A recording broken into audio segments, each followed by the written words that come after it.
Hello everyone, this is Shahrukh Gupta and I welcome you all in today's session. As you can see, Israel, Iran और USA के बीच का war आज 21st day के अंदर enter कर चुका है and this war is hitting a new low every day. जब हमें लगता है कि इससे बुरा कुछ और नहीं हो सकता, तब अगले ही पल, अगले ही क्षण एक ऐसी अपडेट निकल कर आती है और फिर लगता है कि हाँ, इससे भी बुरा हो सकता था।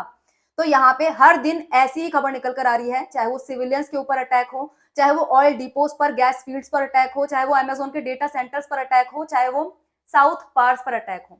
लगातार वर्ल्ड के अंदर जो एनर्जी सप्लाई है डिसरप्ट हो रही है और ऐसी खबरें हमें लगातार सुनने को मिल रही हैं। एलपीजी वगैरह के बारे में हम पढ़ते हुए आए हैं कि एलपीजी की शॉर्टेज इंडिया के अंदर हो रही है, पेट्रोल डीजल के दाम लगातार बढ़ रहे हैं। लेकिन उन सब के बाद अब एक नया क्राइसिस जो इमर्ज होकर आ रहा है वो है हीलियम की शॉर्टेज।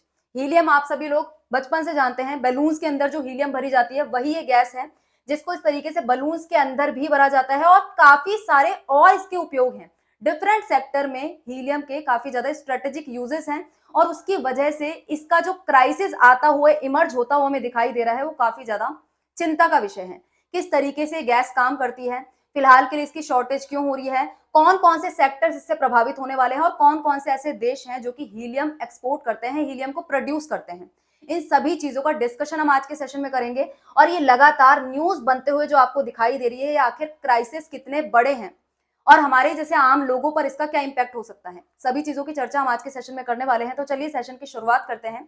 शुरुआत करें उससे पहले आप लोगों से एक रिक्वेस्ट, यदि चैनल पर नए हैं तो सब्सक्राइब जरूर से कर दें, बेल आइकन को प्रेस कर दें, नोटिफिकेशन आपके पास तुरंत पहुंच जाएगा। इसके अलावा यदि वीडियोस अच्छी लगती है तो लाइक और शेयर भी जरूर से कर दें।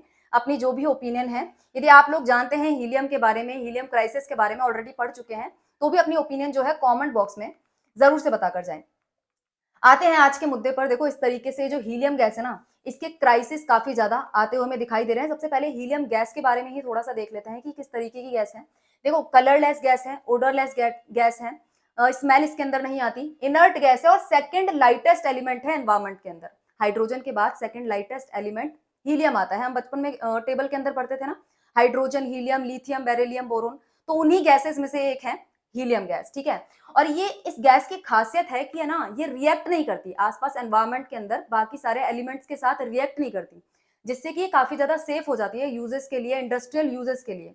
इसके अलावा ये जो गैस है इसका बॉइलिंग पॉइंट काफी लो है। Helium has the lowest boiling point which allows it to achieve extremely cold temperature. तो एक्सट्रीमली कोल्ड टेम्परेचर को अचीव करने की वजह से इसके यूसेज काफी ज्यादा हो जाते हैं डेटा सेंटर्स के अंदर, स्पेस सेक्टर के अंदर या फिर हेल्थ सेक्टर के अंदर। यूसेज हम इसके बाद में पढ़ेंगे, फिलहाल के लिए आप गैस के बारे में देखो। और ये गैस, इसको बनाया किस तरीके से जाता है या कहाँ पे हमें मिलती है, क्या ये नेचुरली प्रोड्यूस होती है, क्या ये मैन मेड है? तो बिल्कुल ये नेचुरली प्रोड्यूस होती है, लेकिन इतनी आसानी से नहीं निकाली जाती।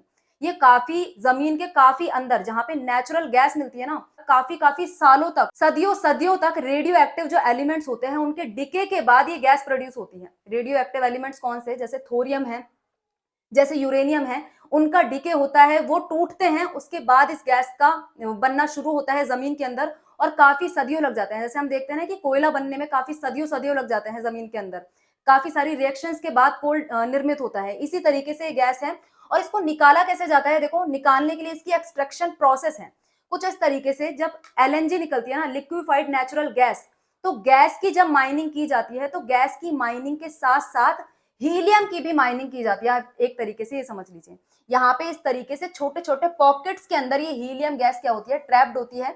बनती कैसे है ये? यूरेनियम और थोरियम जैसे जो रेडियो एक्टिव एलिमेंट्स है वो जब टूटते हैं, उनका डिके होता है, तो ये वाली गैस प्रोड्यूस होती है। प्रोड्यूस होने के बाद इसको जाने के लिए ऊपर रास्ता नहीं मिलता, तो यहाँ पे छोटे छोटे पॉकेट्स के रूप में इस तरीके से ट्रैप हो जाती है। फिर यहाँ पे इनको एक्सट्रैक्ट करने के लिए काफी बड़ी बड़ी मशीनें लाई जाती है। इस तरीके से पाइप डालकर इसके आसपास जो है जो इम्प्योरिटीज है उनको हटाया जाता है।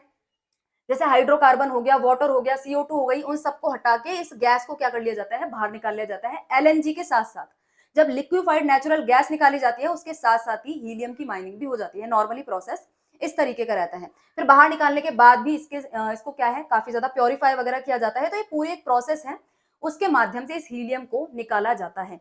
आप देखो, काफी कम देश ऐसे हैं जो हीलियम का प्रोडक्शन कर रहे हैं, जिसमें से यूएसए का नंबर सबसे पहला आता है। ट्रेडिशनली यूएसए इसमें सबसे ऊपर रहा है और दूसरा नंबर आता है कतर का।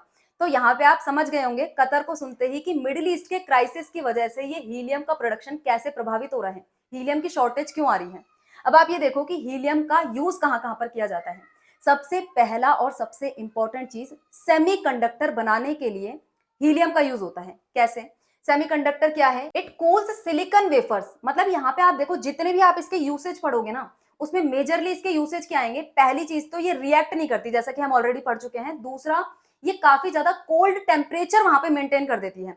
तो यहाँ पे भी ये सेमीकंडक्टर्स वगैरह चिप बनाई जाती है ना, तो वहां पे एक ऐसा एनवायरमेंट चाहिए होता है जहां पे कुछ भी चीज आपस में रिएक्ट ना करे। काफी ज्यादा सेफ एनवायरमेंट इसके लिए क्रिएट करना होता है, जहां पे चीजें आपस में एक दूसरे से रिएक्ट ना कर रही हो। इस गैस का इस्तेमाल किया जाता है वहां पे एनवायरमेंट को क्रिएट करने के लिए, जहां पे सेमीकंडक्टर इंडस्ट्रीज के अंदर चिप वगैरह बनाई जा सके। तो इसलिए यहाँ पे एक तो इसका यूज होता है। दूसरा, हेल्थ केयर के अंदर जो आप देखते हो ना एमआरआई मशीन्स, उसके अंदर इसका मेजरली इस्तेमाल होता है। एमआरआई के अंदर पूरी बॉडी को स्कैन किया जाता है। बॉडी को स्कैन करने के लिए मैग्नेट्स का इस्तेमाल किया जाता है, सुपर कंडक्टिविटी मैग्नेट्स जिसको बोला जाता है। और वो मैग्नेट्स जो है ना, वो काफी ज्यादा कूल रखने जरूरी होते हैं। तो उनकी कूलिंग के लिए, उनको एनवायरमेंट देने के लिए किसका इस्तेमाल होता है? हीलियम का इस्तेमाल होता है। इसी तरीके से स्पेस और डिफेंस के अंदर, आपने स्पेस के अंदर रॉकेट के अंदर सुना होगा कि रॉकेट में क्रायोजेनिक इंजन लगाए जाते हैं, तो वहां पे भी हीलियम का इस्तेमाल होता है। साइंटिफिक रिसर्च वगैरह के लिए तो काफी सारी चीजें हैं जहां पे हीलियम काफी ज्यादा क्रिटिकल रोल प्ले करती है। और आप मेजरली देखो जो डेटा सेंटर्स है ना, तो डेटा सेंटर्स के अंदर जैसे चैट जीपीटी है, चैट जीपीटी आप लोग इस्तेमाल करते हैं, तो उनके लिए, उसको मेंटेन करने के लिए, उसके डेटा को मेंटेन करने के लिए बड़े बड़े डेटा सेंटर्स होते हैं।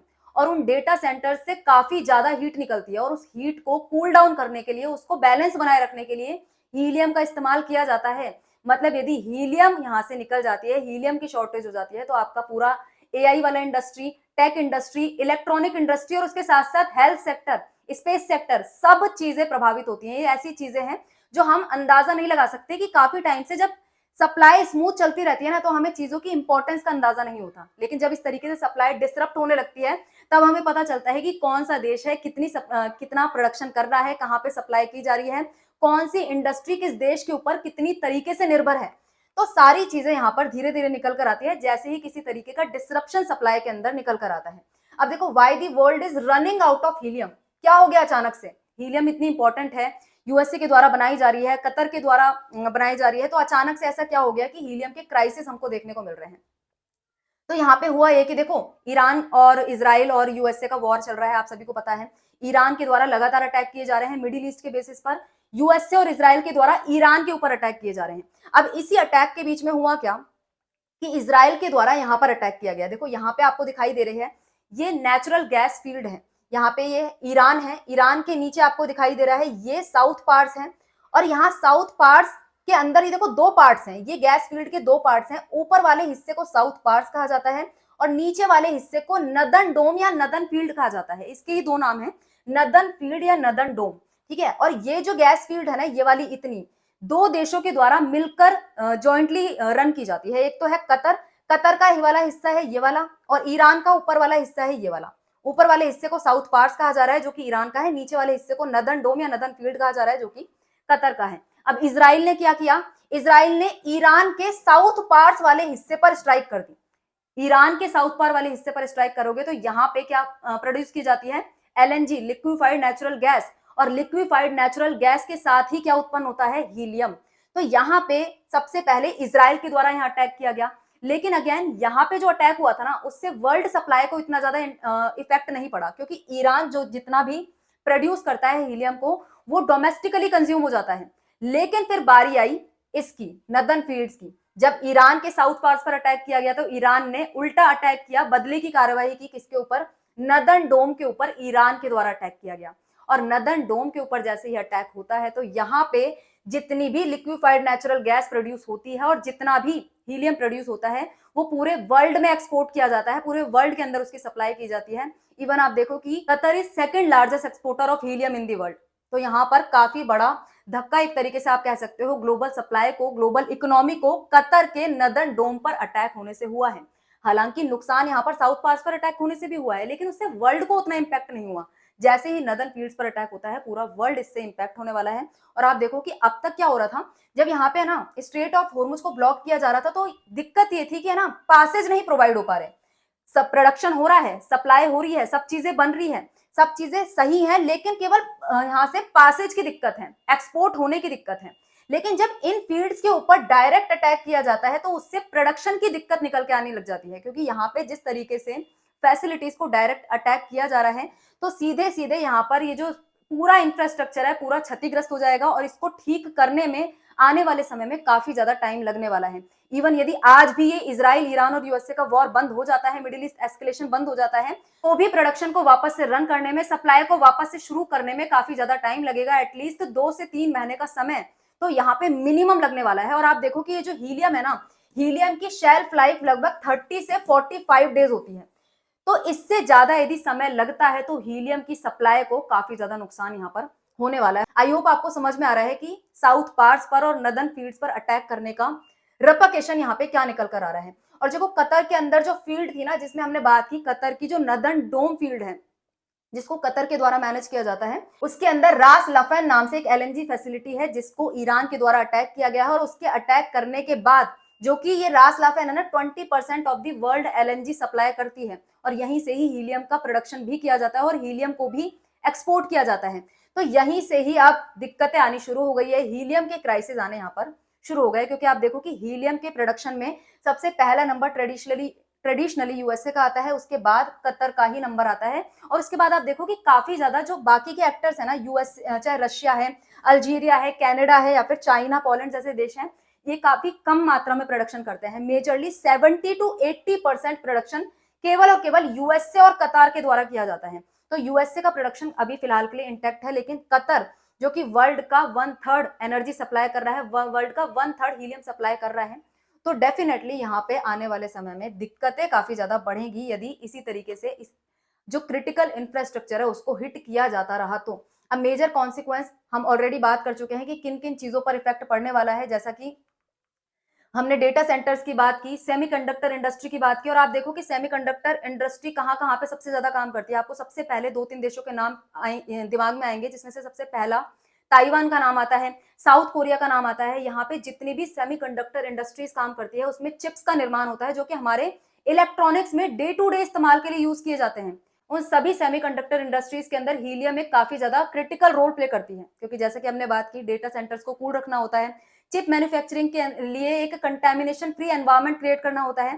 तो उन सभी चीजों के लिए चाहे ताइवान हो चाहे वो साउथ कोरिया हो, इनको हीलियम की जरूरत पड़ेगी और हीलियम इनके द्वारा इंपोर्ट की जाती है, यूएसए से की जाती है, कतर से की जाती है। और जब यहाँ पे हीलियम की शॉर्टेज होनी शुरू हो गई है तो इन देशों के द्वारा भी अब अपना अपना क्या किया है, जो जैसे सैमसंग है तो सैमसंग के द्वारा हीलियम का स्टॉक रखा गया है अपने पास, लेकिन आने वाले समय में वो स्टॉक कितने टाइम तक काम करेगा, क्योंकि लगातार एस्केलेशन बढ़ता जा रहा है, रुकने का नाम कहीं से भी नहीं ले रहा है। और जिस तरीके से एलएनजी की सप्लाई हमने देखा कि काफी ज्यादा डिसरप्ट हो गई, आने वाले समय में हीलियम के साथ ऐसा नहीं होगा, ये हम लोग यहाँ पर नहीं कह सकते। तो मतलब यहाँ पे सिचुएशन काफी ज्यादा खराब है, वर्ल्ड इकोनॉमी एक नए लो को हिट करती हुई हमें दिखाई दे रही है। अब आप लोग इस विषय पर क्या मानते हैं, हीलियम की सप्लाई पर, एलएनजी या फिर पेट्रोल डीजल की सप्लाई पर आप लोगों का क्या कहना है, ये वॉर कब तक रुकेगी और इस सारी सिचुएशन के लिए जिम्मेदार आखिर कौन है? आप लोग क्या मानते हैं, अपनी राय कमेंट बॉक्स में जरूर से बताइएगा। और इसके साथ ही वीडियोस अच्छी लगती है तो लाइक और शेयर अगेन जरूर से कर दीजिएगा। चैनल पर नए हैं तो सब्सक्राइब भी जरूर से कर लीजिएगा।